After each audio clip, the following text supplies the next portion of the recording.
Hi again. In this lesson, we'll create a typical site header layout with Flexbox. Okay, we've created a few layouts now, but they've all been based on columns, or the block element acting as a column anyway.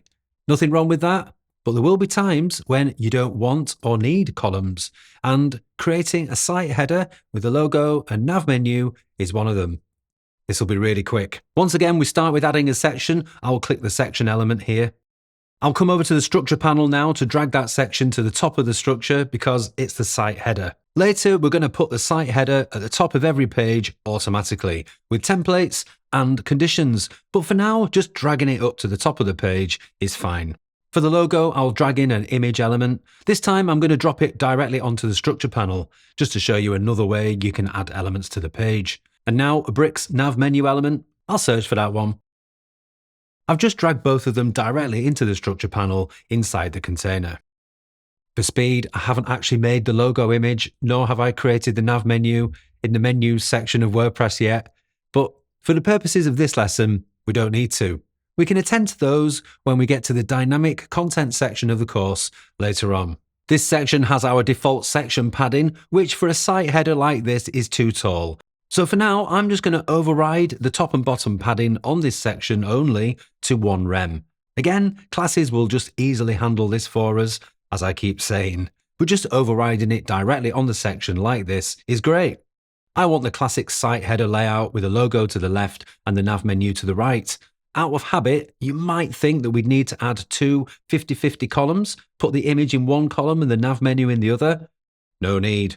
It's not necessary because we can just as easily, in fact more easily, we can use Flex to align the elements left and right directly. No columns required. How do we align elements with Flex? Yeah, once again, we have to edit their direct parents. And they are direct children of the container. With the container selected, I'm going to close the structure again just to give me a bit more room.